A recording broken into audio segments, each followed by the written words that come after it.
आज यहाँ पर एक नई सीरीज की शुरुआत हो रही है जिसका नाम है Q&A session with Sandeep Maheshwari. इसमें क्या होगा कि हम सिर्फ स्टूडेंट्स को ही बुलाएंगे, जैसे कि Arpit is a student in the final year. ऐसे ही जो स्टूडेंट्स मेरे को अभी देख रहे हैं उनमें से कोई भी यहाँ पर आ सकते हैं। आपको करना क्या है, हमको सिर्फ एक ईमेल भेजना है info@sandeepmaheshwari.com पर। अपना बैकग्राउंड उसमें लिखना है, क्या आपकी क्वालिफिकेशन है, अभी आप क्या कर रहे हो, और उसमें आप ये लिख सकते हो कि क्या क्या क्वेश्चंस आप मेरे से पूछना चाहते हो। और वो क्वेश्चंस ऐसे होने चाहिए जो मेरे से आज तक कभी भी मेरे किसी भी सेशन में किसी ने नहीं पूछे हैं। तो एटलीस्ट जो व्यूअर्स होंगे, यानी कि जो लोग देख रहे होंगे इस कॉन्वर्सेशन को, उनको भी कुछ मजा आएगा, उनको भी कुछ नया सीखने को मिलेगा, उनको कुछ नया पर्सपेक्टिव मिलेगा, प्लस मेरी भी अपनी ग्रोथ होगी। इसमें देखा जाए तो मेरा अपना मोटिव ये है कि अगर कुछ नए क्वेश्चंस होंगे, कुछ ऐसे क्वेश्चंस जो मेरे से किसी ने नहीं पूछे हैं, तो मेरे को भी सोचना पड़ेगा एंड मेरी अपनी खुद की ग्रोथ होगी। हो सकता है मैं अपने ही माइंड के कुछ ऐसे डायमेंशंस को डिस्कवर करूं हर एक अलग अलग सेशन में जहां पर मैं आज से पहले कभी नहीं गया हूं। So that's my motive. तो अब हम अपनी इस कॉन्वर्सेशन को शुरू करते हैं। तो आप, आई एम श्योर, अपने कुछ क्वेश्चंस आप प्रिपेयर करके लाए हो जी, राइट? आपने क्या पेपर पे लिखे हुए हैं अपने सारे क्वेश्चंस? ठीक है, शुरू करते हैं। बताइए जी, क्या क्या क्वेश्चंस है आपके? फर्स्ट क्वेश्चन है कि बेसिकली कि एक फील्ड में एक्सपर्ट होना चाहिए या बहुत सारी फील्ड्स में मीडियोकर होना चाहिए। मतलब कि आई थिंक कि मतलब कि एक फील्ड में एक्सपर्ट हो गए तो आप मतलब कि फाइनेंशियली बहुत होगा कि मतलब कि एक ही फील्ड में कंपाउंडिंग किए जा रहे हो आप, मतलब आगे बढ़े जा रहे हो। लेकिन सर वो है ना कि एक जैसे कि वो रोमन कल्चर होता था ना कि आप जब यंग हो तो आप, मेरे को वो वाला सिस्टम बहुत मस्त लगता है कि पहले आप सोल्जर होते थे, फिर आप बिजनेस संभालते थे, फिर सेनेट में, फिर फाइनली आप फिलोसोफर बन जाते थे। कि एक ही लाइफ है, मतलब कि स्पेशलाइज एक ही फील्ड क्यों कर रहे हो आप बार बार? मतलब कि बहुत सारी चीज़ें करना आई थिंक मतलब कि अच्छा वे होगा जीने का। आपको क्या लगता है सर? बेसिकली देखो, इसका कोई हार्ड एंड फास्ट रूल नहीं है। ऐसा नहीं है कि यही तरीका सही है। For example Sachin Tendulkar is there, उन्होंने अपनी पूरी लाइफ डिवोट कर दी क्रिकेट के लिए। तो क्या वो सही है या वो गलत है? ऑब्वियसली सही है, क्योंकि उन्होंने आने वाली पूरी की पूरी एक जनरेशन के लिए एक एग्जाम्पल सेट कर दिया।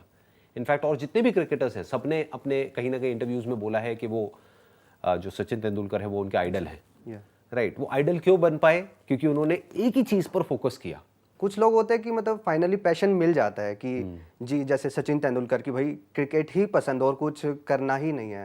बट मेरे को लगता है कि मेरे जैसे लोग भी जो इजीली बोर हो जाते हैं कि आई डोंट नो कि मतलब ये हो गया है, इसका मतलब कि फेड अप हो गया, मे भी कुछ और करते हैं। जैसे कि आपने भी कुछ नया स्टार्ट किया, जैसे इलोन मस्क भी पहले पेपैल की साइड थे, फिर एकदम रॉकेट कंपनी टेस्ला की साइड निकल गए, तो अब कुछ और कर रहे हैं। There are lot of other things that he is doing. तो basically that's what I am saying कि इसका कोई हार्ड एंड फास्ट रूल नहीं है। It depends upon your personality. जैसे दो अलग अलग हमने नाम लिए इस वक्त, एक है सचिन तेंदुलकर, एक है इलॉन मस्क। दोनों का अपना स्टाइल ऑफ वर्किंग बिल्कुल अलग है, दोनों की अपनी फील्ड बिल्कुल अलग है, दोनों की फील्ड के डायनामिक्स बिल्कुल अलग है। क्रिकेट में you can't afford to do a lot many other things, क्योंकि अगर आप बहुत कुछ करने की कोशिश करोगे तो क्रिकेट से आपका ध्यान हट जाएगा। बट बिजनेस में क्या होता है कि अगर एक बार आप एक अच्छी टीम बिल्ड कर देते हो, एंटरप्रेन्योरशिप में basically it's all about team building, तो फिर आपको बहुत ज़्यादा इन्वॉल्व वहाँ पर होने की ज़रूरत नहीं है। आपको सोचना है, और एग्जीक्यूशन के लिए there are people who are better than you. क्योंकि दो अलग अलग चीज़ें हैं, एक है आइडिएशन यानी कि सोचना, एक है एग्जीक्यूशन। तो इलॉन मस्क की क्या स्ट्रैटेजी है? वो सब कुछ खुद नहीं एग्जीक्यूट करते हैं। ऐसे ही स्टीव जॉब्स ने जो भी किया, उन्होंने खुद तो सब कुछ एग्जीक्यूट किया ही नहीं। तो it's more about your own personal calling. इसका कोई हार्ड एंड फास्ट रूल नहीं है, और उसमें ये नहीं है कि आपने अगर ये किया है तो पूरी जिंदगी आपको यही करना पड़ेगा। जैसे मैं अगर अपना आपको एग्जांपल दूं तो मैंने शुरुआत कहाँ से करी? एक बहुत ही छोटे लेवल से, अपने घर से ही एज अ फोटोग्राफर शुरुआत करी। फिर फोटोग्राफी मैंने छोड़ दी। एक फोटोग्राफर के लिए या किसी भी क्रिएटिव इंसान के लिए सबसे बड़ा चैलेंज ये होता है कि जब वो एक लेवल पे पहुंच जाता है, अब उसको छोड़े कैसे? क्योंकि जैसे ही हम कैमरा किसी और को देते हैं तो वो उस लेवल पे शूट नहीं कर सकता जिस लेवल पे हम कर सकते हैं। क्वालिटी बिल्कुल ड्रास्टिकली डाउन हो जाती है। मतलब उस वक्त जो फोटोग्राफी कर रहे थे हमारी टीम में, तो वो बहुत ही बेकार थी, क्योंकि उन्होंने शुरुआत करी थी। ऑब्वियसली बेकार होनी ही थी, वो सीख रहे थे। ज़्यादातर ने तो यहीं पे मेरे से ही सीखा था, उन्होंने कोई प्रोफेशनल कोर्स भी नहीं किया था कहीं से। तो जब मैंने उनको सिखाया तो मुझे पता था कि अभी कुछ टाइम तक वो लेवल नहीं आएगा, बट फ्यूचर में वो मेरे से बहुत बेटर करेंगे। तो वो लेवल आ गया एक दिन। आज की अगर बात करी जाए तो जो फोटोग्राफर्स हमारी कंपनी में हैं वो मेरे से फार बेटर हैं। आप कह सकते हो 1000 टाइम्स बेटर है। तो फोटोग्राफी मैंने करी और छोड़ दी। इसी तरीके से फिर बिजनेस किया, बिजनेस को ये तो नहीं कह सकते कि पूरी तरह से छोड़ दिया, बट अभी जो मेरा मेन फोकस है दैट इज दीज सेशंस, ये जो हो रहे हैं। तो ये दोनों अपने आप में एक बिल्कुल ही अलग अलग फील्ड्स हैं। एक तरफ है, इसको हम बोल सकते हैं फिलॉसफी या साइकोलॉजी, कुछ भी हम इसको नाम दे सकते हैं। दूसरी तरफ है एंटरप्रेन्योरशिप। अब फ्यूचर में क्या करने वाला हूँ मुझे पता ही नहीं। अगर आप मुझसे पूछोगे कि 1 साल बाद आप क्या कर रहे होगे, जैसे अभी ये सेशन हो रहा है, क्या मुझे 1 साल पहले पता था कि ऐसा कुछ होने वाला है? नहीं, बट आज हो रहा है। ऐसे ही 1 साल बाद क्या होने वाला है, आई डोंट नो। मेरे को लगता था कि पर्सनली मेरे को नहीं पता, संदीप महेश्वरी सर को तो पता होगा कि 10 साल बाद तक मैं क्या करूंगा और वो सब, और आप कह रहे हो कि मेरे को 1 साल का भी नहीं पता है। मतलब कि ये हो सकता है कि सर आप अगर फेडअप हो गए तो मतलब कल को आप बोल दो कि भाई मैं नई कंपनी चला रहा हूँ, आप लोग चला लो, मतलब कि मैं तो बस यही करूँगा, या नहीं, ऐसा नहीं कि मैं फेडअप हो जाऊंगा तो ये करूंगा, क्योंकि अगर फेडअप होकर के हम चीज़ें छोड़ने लग गए फिर तो हम कुछ भी छोड़ देंगे। फिर तो फॉर एग्जांपल ये सेशन हो रहा है, इसको जो लोग देख रहे हैं, अगर मान लो कमेंट सेक्शन में उल्टा सीधा लिखने लग गए तो मैं फेडअप हो गया, तो क्या मैं ये भी छोड़ दूं? क्या मैं बिजनेस भी छोड़ दूं? क्या मैं सब कुछ छोड़ दूं? फिर अपनी रिलेशनशिप्स भी छोड़ दूं? तो I will not leave it because I am fed up of that. जैसे मैंने फोटोग्राफी छोड़ी, इसलिए नहीं छोड़ी कि मेरे को फोटोग्राफी पसंद नहीं थी, इसलिए क्योंकि मेरे माइंड में कुछ बड़ा चल रहा था। That was entrepreneurship. अब मेरे पास में 2 ऑप्शंस थे, एक कि मैं एक और बिजनेस कोई शुरू करूं, जैसे किसी भी और एंटरप्रेन्योर ने किया या करते हैं नॉर्मली, कि एक बिजनेस किया, वो सक्सेसफुल हो गया, एक लेवल पे पहुंच गया, अब दूसरा शुरू कर दिया, तीसरा कर दिया, चौथा कर दिया। May be like Bill Gates philanthropy की साइड। राइट, बट बेसिक अगर आप डायनामिक्स को समझोगे तो बिजनेस इज बिजनेस। उसमें नया क्या हुआ? कुछ भी नहीं, बस प्रोडक्ट अलग है, सर्विस अलग है जी, इंडस्ट्री अलग है, बट जो बेसिक्स है बिजनेस के वो तो सेम ही है ना। तो अगर आपने बिजनेस को मास्टर कर लिया है तो अब आपके पास में 2 चॉइसेस हैं। जैसे मेरे पास में 2 चॉइसेस थी कि या तो अलग बिजनेस में अपना पूरी एनर्जी लगाऊं, वहां से क्या होगा, I will make money, but पैसे की अपनी एक लिमिट है। एक लिमिट के बाद में जा करके, एक लिमिट तक तो वो इंपॉर्टेंट है, बट उसके बियॉन्ड जा करके तो इंक्रीमेंटल बेसिस पे वो आपको खुशी नहीं देता है, वो आपको सेटिस्फैक्शन नहीं देता है। तो ये 2 अलग अलग पाथ्स हो गए।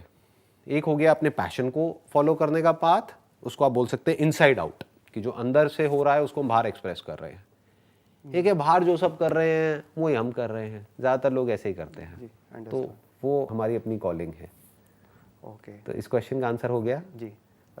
सेकंड क्वेश्चन है कि जैसे कि वॉरेन बफेट हैं और काफ़ी एज तक अब भी अलाइव है और ठीक ठाक हेल्दी हैं, और लेकिन उनकी ईटिंग हैबिट्स बहुत ख़राब हैं। डेली कोक पीते हैं और मतलब कि मैकडोनल्ड्स के बर्गर खाते रहते हैं, और वो बहुत वाइज हैं, वैसे बहुत स्मार्ट है, एक्सट्रीमली स्मार्ट है। मतलब कि उनके इंटरव्यू सुनो, मैं बायोग्राफी भी पढ़ी है उनकी, वो एक्सट्रीमली स्मार्ट हैं, बट स्टिल वो कहते हैं कि जो स्ट्रेस फ्री लाइफ मिल रही है, जो अपनी मनपसंद का खाना खा के, कि वो जो घास फूस खाऊंगा मेरे को तो पसंद ही नहीं है, वो उससे अच्छा है कि मैं ये खा लूँगा, और मतलब वो उसके हिसाब से भी बहुत बढ़िया चल रही है उनकी, और मतलब लाइक अबाउ 90 हो गई उनकी एज और ठीक ठाक चल रहे हैं। और मेरे को तो काफ़ी मतलब कि वो लगता है, मतलब कि हाँ ये भी किया जा सकता है। मतलब बेसिकली मैं खाता बहुत कम हूँ, मतलब खाने का तो ज़्यादा शौक है ही नहीं, पर स्टिल मतलब कि आप कहते हो कि मतलब बिल्कुल ही नहीं खाना चाहिए, कचरा और ये सब, बट वॉरेन बफेट कहते हैं और वो सब, तो मेरे को काफ़ी वो लगता है कि ये किया नहीं, जा मैं सकता कभी है। भी ये नहीं कहता कि बिल्कुल भी नहीं खाना चाहिए। मैं हमेशा बैलेंस की बात करता हूँ। मैं कहता हूँ बीच का रास्ता पकड़ो, एक्सट्रीम में कभी मत जाओ। किसी भी चीज़ के एक्सट्रीम में जाना बुरा है। एक एक्सट्रीम हो गया कि आप सिर्फ कचरा ही खा रहे हो, जी, एक एक्सट्रीम हो गया कि आप सिर्फ हेल्दी ही खा रहे हो, जो आपको चाहे टेस्ट नहीं अच्छा लग रहा, मन नहीं कर रहा खाने का, बस ज़बरदस्ती खाई चले जा रहे हो। तो उससे क्या होगा, साइकोलॉजिकली स्ट्रेस क्रिएट होगा। तो इन दोनों के बीच का जो रास्ता है that is always better than going in an extreme. तो आप वॉरेन agree बफेट कर का रहे जो हो आप कि- एग्जांपल ले रहे हो वो बेसिकली और भी बहुत सारे फैक्टर्स हैं। अभी आप सिर्फ एक स्टैंड पॉइंट से देख रहे हो।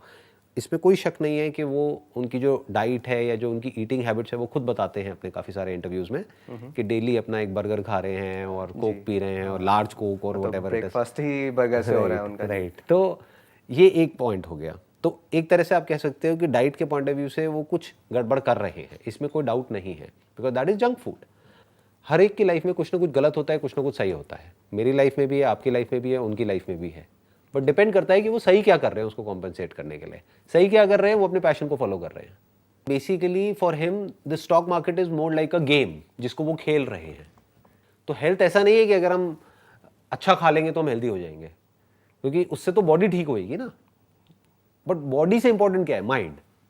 आप कह सकते हो दोनों ही जरूरी है, बट अगर दोनों में से आप मेरे से पूछो ज्यादा इंपॉर्टेंट क्या है, ऑब्वियसली माइंड। किसी की बॉडी बहुत हेल्दी है, बहुत फिट है, बाहर से दिखने में बिल्कुल परफेक्ट है, बट अंदर से परेशान है, तो उससे पूछो उस हेल्थ का करेगा क्या भाई। तो हम ये नहीं कह सकते कि अगर वो कुछ गलत कर रहे हैं तो मैं भी वो गलत करूंगा तो मेरी लाइफ में भी वो सब सही हो जाएगा, मेरी भी एज 90+ हो जाएगी, ऐसा नहीं है। क्योंकि अगर होलिस्टिकली आप देखोगे तो आपको समझ आ जाएगा कि वो अगर एक चीज़ गलत कर रहे हैं अपनी लाइफ में तो 10 चीज़ें सही भी कर रहे हैं। बट इसका मतलब ये नहीं है कि हम भी वो एक चीज़ गलत करें। आइडियली अगर हम सही कर सकते हैं तो कर लें तो बेटर है। सो नेक्स्ट क्वेश्चन प्लीज हाँ नेक्स्ट क्वेश्चन बताइए। एक बंदा है ट्विटर पे, नवेल रविकांत, उनका एक ट्वीट है कि you want to be rich and anonymous, not poor and famous. क्योंकि फेमस लोगों की लाइफ बहुत मिजरेबल होती है ना, लेकिन आप फिर भी एक्सेप्शन लग रहे हो, आप मतलब कि क्वाइट हैप्पी लगते हो, मतलब कि और मतलब कि अगर पैसा आ जाए तो सच्ची में फेमस होने की कोई ज़रूरत नहीं है। मेरे को भी ऐसा लगता है कि मतलब कि एनोनिमस रहना ही बेस्ट रहता है। तो आपको क्या लगता है कि मतलब कि फेमस मतलब कि अच्छा है या बुरा है? होता क्या है कि जो फेम है वो एक तरह का बैगेज है। फेम के साथ में और बहुत सारी ऐसी चीज़ें आ जाती हैं जो आपको अंदर से तंग करती है। मतलब अगर आप फेमस हो तो आप बहुत पैसा कमा सकते हो, मतलब कि कुछ भी सेल करके, या मतलब बेसिकली फॉलोअर्स और वो सारी चीज़ें। ऐसा तो नहीं है, लोग पैसे के चक्कर हाँ, में भी इसको ध्यान से समझना पड़ेगा। बहुत सारे लोग फेम को यूज़ करके पैसा कमाना चाहते हैं, बट ऐसा ज़रूरी नहीं है। क्योंकि पैसा जो कमाया जाता है वो कमाया जाता है ट्रस्ट के थ्रू। ये एक बहुत बड़ी गलतफहमी है।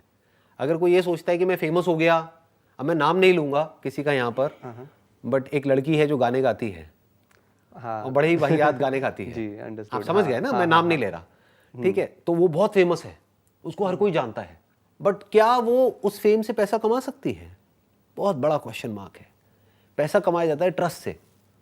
फॉर एग्जाम्पल सचिन तेंदुलकर, उनको जो एड्स मिलती है जहां से वो पैसा कमाते हैं, वो एड्स किस वजह से मिलती है? क्योंकि वो फेमस है या वो एक अच्छे क्रिकेटर है। जी, समझ गए ना अभी जो हमने एग्जांपल दिया था। अपना काम पे ध्यान रखो, अगर फेमस हो गए तो कोई प्रॉब्लम नहीं है उसमें। Right, that's a by product.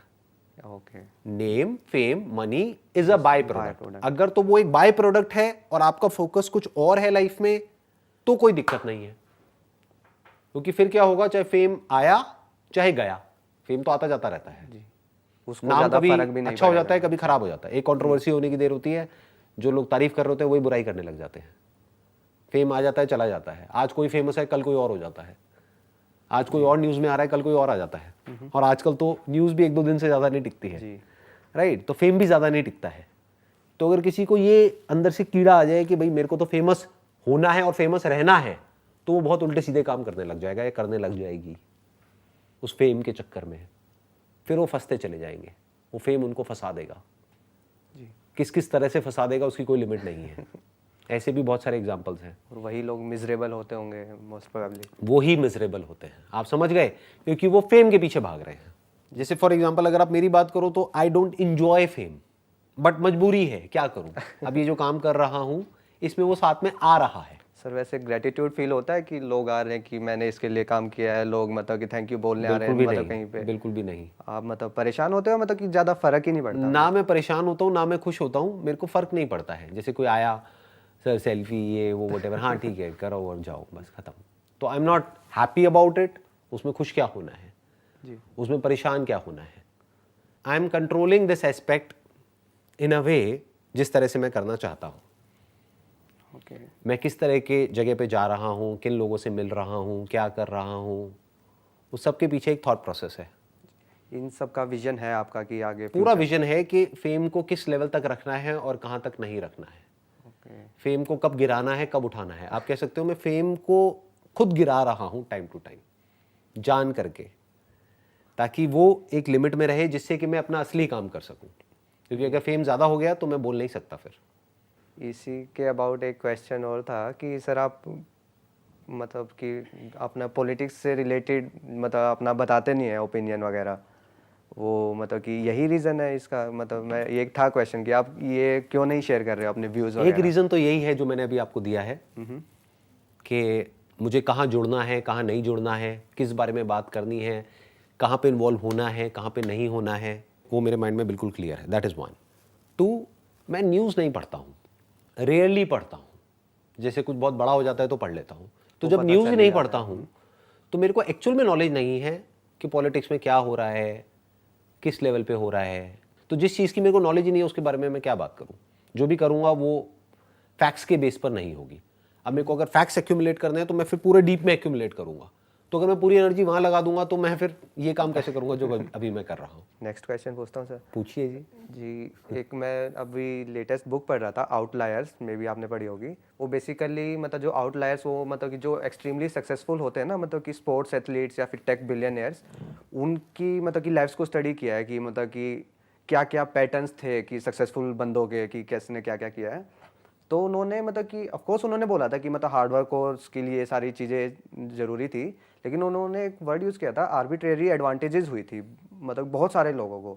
मतलब कि हॉकी प्लेयर्स से लेकर मतलब कि, और बिल गेट्स और वॉरेन बफेट ने भी खुद भी एक्सेप्ट किया ना कि हम बहुत लकी थे बहुत सारे वेज में। उन्होंने बताया कि मतलब कि बहुत कम प्रोबेबिलिटी थी उन सिनेरियोज की। तो मैं आपका ओपिनियन जानना चाहता था कि मतलब कि आपको क्या लगता है, आप एग्री कर रहे हो कि आप भी मतलब कि सम सॉर्ट ऑफ एडवांटेजेस हुई हैं उल्टी सीधी जिनकी वजह से आप यहाँ पहुँच गए, या मतलब मोस्टली खुद ही बन एक तो नंबर वन, मैंने वो बुक नहीं पढ़ी है तो मुझे आइडिया नहीं है आप किस कॉन्टेक्स्ट में कह रहे हो। As far as advantages are concerned, तो एडवांटेजेस क्या होती हैं बेसिकली, जैसे फॉर एग्जांपल अगर बिल गेट्स की बात करी जाए तो उनके पास में क्या एडवांटेज थी, फर्स्ट मूवर एडवांटेज। उसके बाद में बहुत लोग आए जिन्होंने सॉफ्टवेयर एज अ प्रोडक्ट बेचने की कोशिश करी, लेकिन तब तक वो लीड ले चुके थे। ऐसा हर फील्ड में होता है। अगर आप हमारी भी बात करो तो जिस वक्त हम आए उस वक्त इस फील्ड में देयर वर पीपल जो पहले से कर रहे थे, लेकिन कोई भी उस तरीके से नहीं कर रहा था जिस तरीके से हमने किया। तो आप कह सकते हो एक वे में कि हमको फर्स्ट मूवर एडवांटेज मिला, क्योंकि जिस नीश को हमने पकड़ा उस नीश में कोई और नहीं था, तो we got that first mover advantage. और आज अगर कोई आता है तो उसके लिए इतने बड़े लेवल पे एक उसको बिल्ड करना it's going to be very very challenging. Very challenging. Sir उन्होंने मतलब कि मतलब पूरा अच्छे से बताया, पूरा चैप्टर था बिल गेट्स के ऊपर कि जब कंप्यूटर मतलब कि एक्सप्लोड हो रहे थे, मतलब कि स्टार्टिंग ही हुई थी, तो कुछ मतलब 5 या 10 स्कूल्स में ही थे मतलब कि उस टाइप के पीसीज थे जो मतलब कि आगे जाके बने। उनमें से एक में बिल गेट्स थे। ऊपर से मतलब कि फैमिली का भी मतलब कि फुल सपोर्ट और वो सारी चीज़ें, मतलब कि बहुत कम चांसेस थे ना कि किसी बंदे के यहाँ पर उस जगह पे पहुँचने के। तो इसलिए वो कि मतलब कि अगर वो कहीं और पैदा हुए होते, उस स्कूल में ना होते, तो मतलब बहुत बड़ा मतलब कि एडवांटेज थी वो और किसी भी बंदे से। नहीं, अगर आप ध्यान से देखोगे तो वो अकेले नहीं थे, और भी उनके जैसे बहुत सारे लोग थे जी, जो उन्हीं के बैकग्राउंड से थे या उनसे ज़्यादा क्वालिफाइड थे, उनसे ज़्यादा उनकी ट्रेनिंग हुई थी, उनसे बेटर उनका एजुकेशनल बैकग्राउंड था, उनसे ज़्यादा उनको नॉलेज थी, लेकिन फिर भी वो आगे निकल गए, वो नहीं निकल पाए। उसके पीछे क्या रीज़न है? मतलब कि ऑफ कोर्स उन्होंने मतलब कि हार्ड वर्क किया होगा और वो एक्सट्रीमली स्मार्ट होंगे। हाँ, ये थोड़ा सा यहाँ पे समझना पड़ेगा कि हम हार्ड वर्क को बहुत ज़्यादा इंपॉर्टेंस देते हैं लाइफ में। It's not so much about hard work जो उन्होंने किया या और भी किसी ने भी किया या वॉरेन बफेट ने किया। अगर आप वॉरेन बफेट की अभी बात कर रहे थे थोड़ी देर पहले, अगर उनकी भी बात करें तो क्या हार्ड वर्क किया उन्होंने, अगर आप उनको ध्यान से पढ़ेंगे, उनकी बुक्स को पढ़ेंगे, स्टडी करेंगे, समझने की कोशिश करेंगे डिटेल में, तो उन्होंने एक्चुअल में कोई हार्ड वर्क नहीं किया। हार्ड वर्क मतलब फिजिकल लेबर या फिर माइंड वाइज बहुत ज़्यादा, जैसे कोई साइंटिस्ट है उसको आप कह सकते हो हार्ड वर्क कर रहा है, मतलब 20 साल तक कोई रिसर्च करी जिसके लिए हज़ारों बार एक्सपेरिमेंट किया, हज़ारों बार फेल हो गए, फिर जा करके फाइनली कुछ ऐसा डिस्कवर किया जो आज से पहले कभी नहीं हुआ था, उसको आप कह सकते हो हार्ड वर्क। वॉरेन बफेट ने क्या किया, बेंजामिन ग्राम, उनकी एक बुक है द इंटेलिजेंट इन्वेस्टर, पढ़ी है सर मैंने। राइट, तो वो उनके गुरु हैं, राइट, पास जाके ही उन्होंने उनके पास जा करके सीखा, नंबर वन। तो उन्होंने क्या किया, एक सिस्टम जो पहले से बना हुआ था उस सिस्टम को समझा, मतलब आप कह सकते हो एक प्रूवन सिस्टम जो बेंजामिन ग्राहम ने अपनी पूरी लाइफ में इंप्लीमेंट किया और उसको सक्सेसफुली इंप्लीमेंट किया, सिर्फ इंप्लीमेंट नहीं किया, उसमें सक्सेस को अचीव किया। He achieved close to around I think 21%, more than 21 और 22% year on year CAGR। That is nothing less than a miracle at that point in time, जब इतना कुछ हो रहा था दुनिया में, वर्ल्ड वॉर हो रही है, ये हो रहा है, वो हो रहा है, that was in 1950s and all, right. जी। तो अब अगर आप वॉरेन बफेट की बात करोगे तो he was in the golden age, तो इस वे में अगर आप बोलो तो यस, उनको एडवांटेज ज्यादा मिला बेंजामिन ग्राहम से। जी, और वो अमेरिका में पैदा हुए, वो अमेरिका में पापा पैदा भी स्टॉक हुए। ब्रोकर थे, वहीं तो से ये 13 की इसको एज में। बोलते हैं बेसिकली बैकवर्ड चीजों को देखना, कि हम यहाँ पर बैठ करके पीछे देखें और बोले कि देखो ये हुआ, ये हुआ, ये हुआ, अगर ये नहीं होता तो वो नहीं होता। बट लाइफ ऐसे नहीं चलती है, लाइफ बैकवर्ड नहीं चलती है। टाइम आज से गुजरे हुए कल में जा रहा है या आने वाले कल में जा रहा है, आने वाले राइट? तो आप ऐसे नहीं देख सकते, ये नहीं हुआ होता तो वो नहीं हुआ होता। अरे अगर वो नहीं हुआ होता तो शायद कुछ और हुआ होता। जी। आप समझे, मतलब उनके अंदर, वॉरेन बफेट के अंदर कुछ ऐसा था, कुछ ऐसा उन्होंने सीखा था। अब आप कहते हैं कि भाई उस टाइम पे अगर उन्होंने उन 4 कंपनीज में इन्वेस्ट नहीं किया होता तो उनकी वेल्थ 100 गुना नहीं हुई होती 10 साल में। तो 4 में नहीं किया होता तो किसी और में किया होता। 100 गुना नहीं होती तो हो सकता है 200 गुना हो गई होती, 200 गुना नहीं हुई होती तो हो सकता है 50 गुना हो गई होती, राइट? तो you are getting where I am coming from. But उनके फंडामेंटल स्ट्रांग थे। इतने सालों तक जो उनकी कंपनी ने रिटर्न दी है, more than 20%, close to around 20% CAGR year on year, बहुत बड़ी बात है। वो कैसे दे पाए? इतनी कंसिस्टेंसी कहां से आ पाई? इसका मतलब there was a system which he was following, right?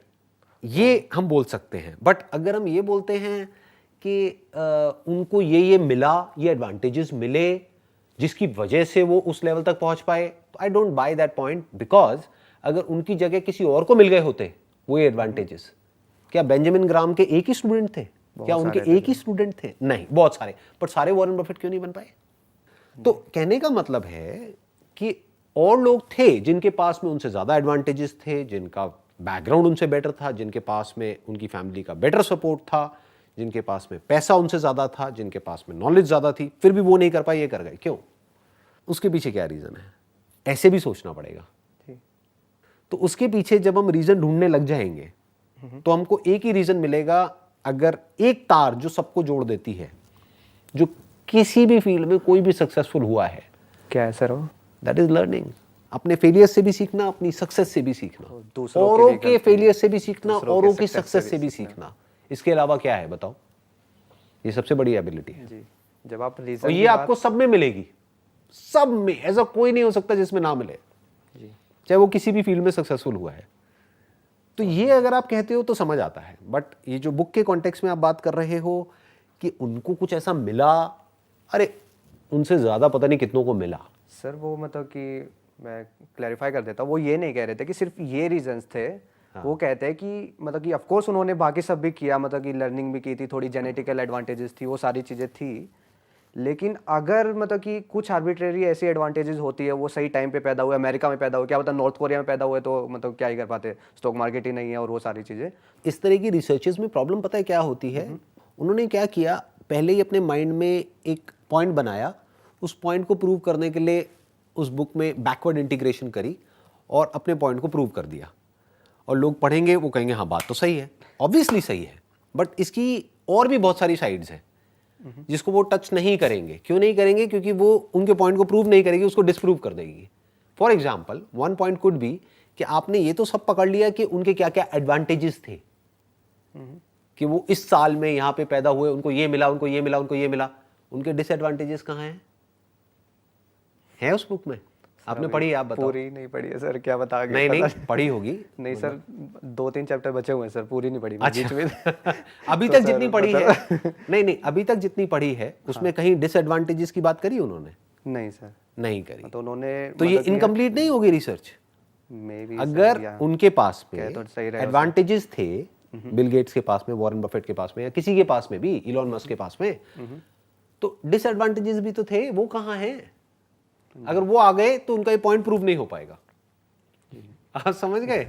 एक थ्योरी है जो पहले ही उन्होंने अपने माइंड में बना ली है, उस थ्योरी को प्रूव करने के लिए वो बुक को इस तरीके से डिजाइन कर दिया है कि आप जैसे जैसे उस बुक में जाते चले जाओगे, आपको विश्वास होता चला जाएगा, अच्छा ये होता है। क्योंकि this is what most people want to believe. जी। दे वांट टू बिलीव कि अच्छा उसके पास में ना कोई स्पेशल एडवांटेज थी जिस वजह से वो आज उस लेवल पे है। अगर उसकी जगह मैं होता तो मैं भी होता।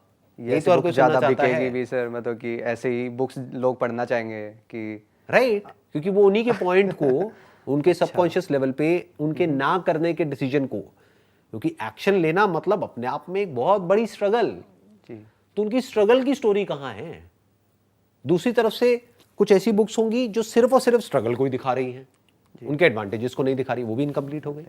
सर आपके हिसाब से सबसे ज़्यादा सक्सेसफुल पर्सन कौन है मतलब अभी, और मतलब कि क्या डेफिनेशन है उसकी?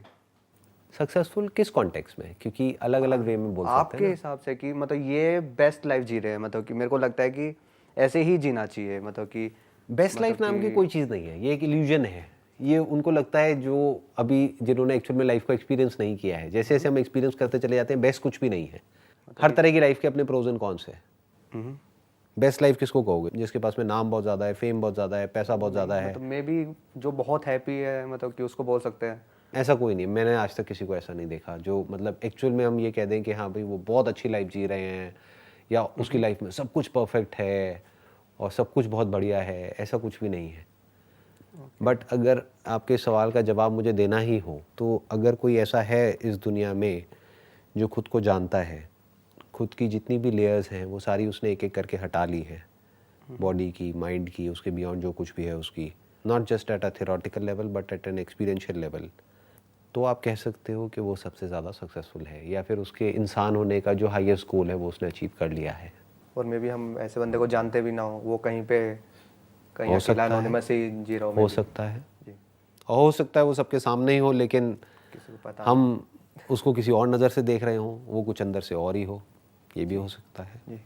नेक्स्ट क्वेश्चन है सर, मतलब कि अभी मतलब कि इलोन मस्क ने भी अपनी मतलब कि डार्केस्ट मोमेंट्स शेयर किए हैं फाइनेंशियल क्राइसिस में जो हुए थे, और मतलब कि अभी विराट कोहली भी बोल रहे हैं कि वो डिप्रेशन में थे, वो सारी चीज़ें। तो मैं आपसे जानना चाहता हूँ कि आपका डार्केस्ट फेज़ क्या था लाइफ का, कि उस टाइम पे आपको लग रहा है कि भाई बड़ी हालत ख़राब हो गई थी, मतलब कि कई फेजेस आए थे लाइफ में when I was trying to figure out who I am and all that. ये जो पूरी की पूरी मेरी जर्नी थी ये कंपनी खुद के को फाउंडिंग समझने की, करने नहीं के नहीं बाद नहीं नहीं या नहीं, वो सब नहीं, वो सब तो छोटी मोटी चीज़ें हैं, मतलब वो इतनी बड़ी चीज़ नहीं है, क्योंकि जिसको हम बड़ा समझते हैं वो एक्चुअली में बहुत छोटा है।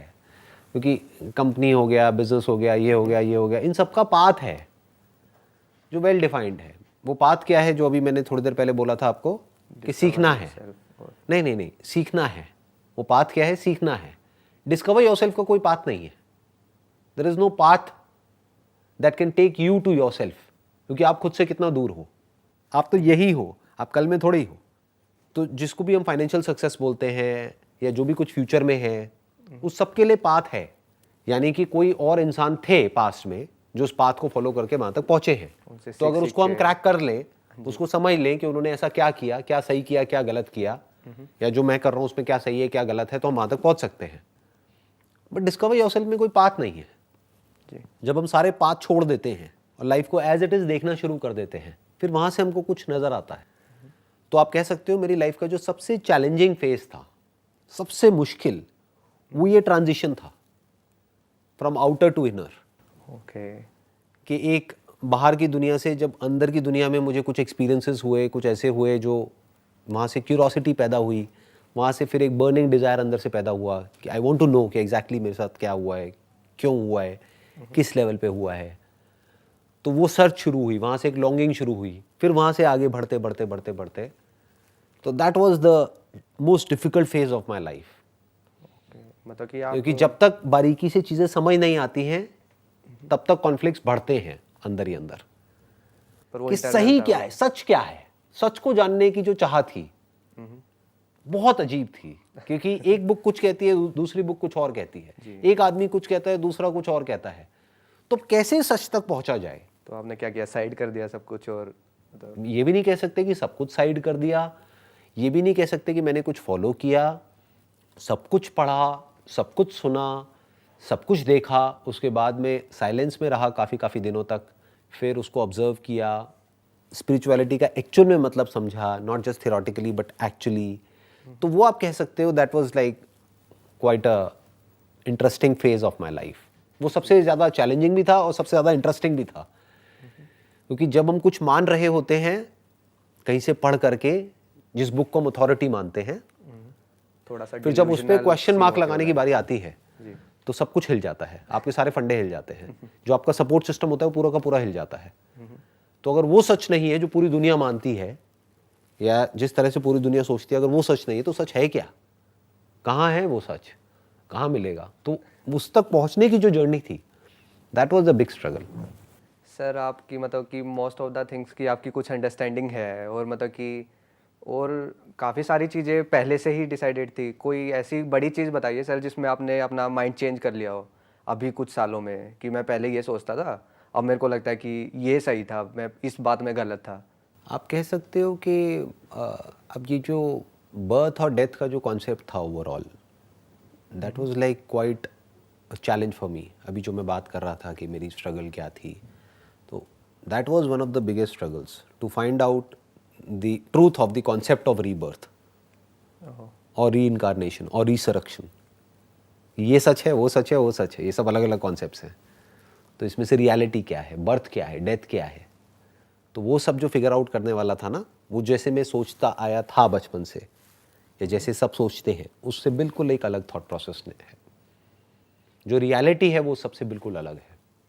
तो क्या है सर रियलिटी? मतलब जो समझने में मुझे इतने साल लगे वो 2 मिनट में ऐसे ही बता दूं मे रियलिटी बी क्या। सर मैं उस फिगर आउट सेंटेंस करो। को पकड़ के रखूंगा सर, मे बी फ्यूचर में समझ आ कोई जाए सर। फायदा नहीं है, फिर आप बैकवर्ड चलोगे, आपको कैसे पता कि वो सच है? हो सकता है वो बकवास हो, वो तो मेरी रियलिटी है ना, वो तो मैंने डिस्कवर किया है, हो सकता है वो गलत हो, तो आप खुद डिस्कवर करो कि सच क्या है।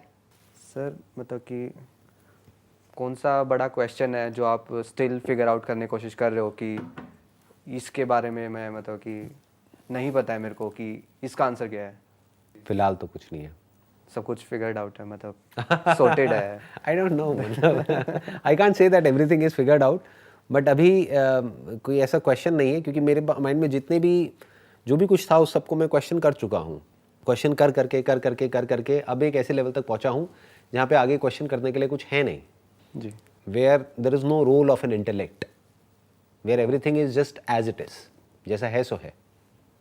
क्वेश्चन क्या होता है? क्वेश्चन एक स्टैंड पॉइंट से होता है। क्वेश्चनिंग की भी अपनी एक लिमिटेशन है। एक ऐसी स्टेज आ जाती है क्वेश्चनिंग की जहाँ पर क्वेश्चन करते करते क्वेश्चनर ही डिसॉल्व हो जाता है। There is no questioner there. तो जब कोई क्वेश्चनर ही नहीं है तो क्या क्वेश्चन उठेगा? The very questioner dissolves. तो ज़्यादा हो जाएगा, आगे बढ़ते हैं। हाँ जी सर, शायद ज़्यादा डीप हो गया सर। हाँ, मैं वही कह रहा हूँ, थोड़ा आगे बढ़ते हैं। हाँ, हाँ सर, लास्ट टाइम किस चीज़ के लिए आप लेट थे? मतलब कि मे बी मीटिंग और कोई फंक्शन हो? मैं लेट नॉर्मली होता नहीं हूँ, मतलब मैं काफ़ी टाइम से चलता हूँ। अगर लेट कभी हुआ भी हूँ तो मे बी 2-4 मिनट 5 मिनट से, और फिर मैं अपोलोजाइज़ करता हूँ इमीडिएटली। जैसे आज का भी सेशन था तो टाइम से पहले हमने शुरू किया है। जी। 12 बजे का टाइम था और 11:50 पे आई थिंक हमने शुरू कर दिया था सेशन। नेक्स्ट क्वेश्चन है, लास्ट टाइम कब आप मतलब रोए थे? कब रोए थे? जी। बट क्यों पूछ रहे हो? इससे आपको क्या वो नहीं होगा? मतलब कि आप भी मतलब कि क्या फ्रीक्वेंसी है आपकी रोने की, मतलब थोड़ा उससे पता चलेगा ना आपके बारे में कि आपकी लाइफ कैसे चलती है। अभी कुछ ही दिन पहले there were some tears of happiness which were there. जी। बिजनेस रिलेटेड या फैमिली? नहीं, बिजनेस में क्या है? बिजनेस का क्या है? बिजनेस इज नथिंग ऐसे ही। तो more to do with something else, like से मैंने बताया ना, tears of joy, tears of happiness. Sir next question है कि अभी मतलब कि ये होता है ना कि हैबिट्स के हिसाब से ही बंदा चलता है। आपके बारे में जानना चाहता हूँ कि आप किस हैबिट्स पे काम कर रहे हो, कि एक हैबिट जो आप मतलब कि ब्रेक करने की कोशिश कर रहे हो, या फिर एक नई हैबिट जो आप फॉर्म करने की कोशिश कर रहे हो? आपने वर्कआउट पे मैं थोड़ा और ज़्यादा कंसिस्टेंट होने की कोशिश कर रहा हूँ। That's a bit of a challenge for me. आप जिम जाते हो या सिर्फ स्पोर्ट्स? जिम जाता हूँ, जिम जाते हो। उसमें मैं कंसिस्टेंट होने की पूरी कोशिश कर रहा हूँ। वो मेरा एक स्ट्रगल चल रही है। और कोई effort बैड चल हैबिट रहा है। जिसको ब्रेक करने की कोशिश कर रहे हो? हाँ, आप कह सकते हो खाने पीने को लेकर के थोड़ा सा वो, मतलब दैट्स माय वीक एरिया। पहले तो आप काफ़ी अनफिट थे सर, आपने पहले शेयर किया ना। पहले अनफिट था, फिर फिट हो गया, फिर वापस से थोड़ा सा अनफिट हो गया, फिर से फिट होना है। तो ये स्ट्रगल है जो चलती रहती है जी। At a surface level. आप कह सकते हो बॉडी के लेवल पे ये स्ट्रगल चलती ही रहती है, और आई एम श्योर सभी की चलती ही रहती है, जो भी थोड़ा फिटनेस को लेकर के सीरियस है उसकी। नेक्स्ट क्वेश्चन पूछता हूँ सर, ये सॉर्ट ऑफ वो है कि फर्स्ट थिंग आपके दिमाग में क्या आ रही है इस वर्ड को देख के?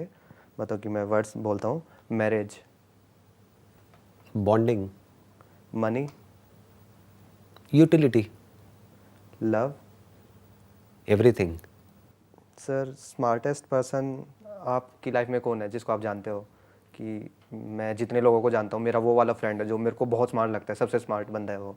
स्मार्ट दिखने में या इंटेलेक्चुअली, या मतलब आपने बात के फील किया कि भाई ये बहुत मतलब कि गहराई तक जाके सोचता है कुछ भी बात को, मतलब कि अच्छा, अगर आप मेरे से ये पूछो कि भाई कौन है वो पर्सन जिससे मैं इंस्पायर हुआ हूँ, जिनकी थिंकिंग से या जिनकी अंडरस्टैंडिंग से, तो that is J Krishnamurti, Jiddu Krishnamurthy.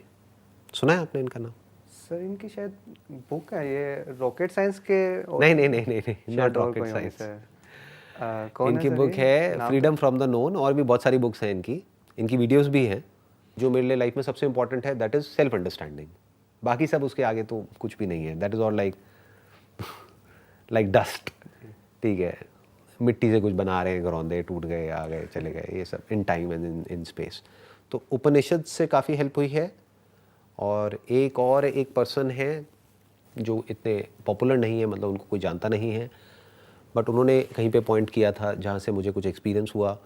तो आप ये 3 डॉट कह सकते हो प्राइमरली। एक उपनिषद्स, उसको वेदांता भी बोलते हैं, the essence of all Vedas, Vedanta. तो वो मैंने स्टडी किया, वहाँ से बहुत हेल्प हुई। एक जे कृष्णमूर्ति, कुछ बुद्धिस्ट मंक्स रहे हैं पास्ट में, जैसे एक बुक है हिनसेन मिंग करके, मतलब HSIN सिंह मिंग MING, बहुत छोटी सी बुक है, उसके ऊपर मैंने काफ़ी मेडिटेशन करी है कई दिनों तक। That book also help me a lot. इसको यहीं पे रैप अप करते हैं इस कॉन्वर्सेशन को, इस क्वेश्चन को, है ना? आपके हो गए सारे क्वेश्चंस कवर हो गए? जी। चलिए, great. And it was pleasure meeting you, and आपने बहुत ही अच्छे क्वेश्चंस पूछे सर। हाँ, एंड आई एम श्योर आप लाइफ में कुछ ना कुछ अच्छा करोगे, वो आपके क्वेश्चन से पता लग रहा है। इनफैक्ट कहा जाता है कि अगर एक इंसान को पहचानना हो या उसकी इंटेलिजेंस को समझना हो तो उसके जवाबों से मत समझो, उसके क्वेश्चन से समझो। तो आपके जो क्वेश्चंस हैं that shows that you have got something in you, and I am sure आप लाइफ में कुछ ना कुछ अच्छा करोगे, कुछ ना कुछ ढंग का करोगे। मैं यही कहना चाहूँगा सर, मतलब ये थिंकिंग और ये जो भी मेंटालिटी बनी है बहुत बड़ा हिस्सा है सर। आप मतलब कि आप ही से इंस्पायर होके ये सब हुआ है, तो आपको ही क्रेडिट देना चाहूँगा। अगर फ्यूचर में कुछ बन भी जाता हूँ तो मतलब कि आपको ही, मतलब कि नहीं, आपकी अपनी मेहनत है। चलिए, wish you all the very best, and thank you so much for coming.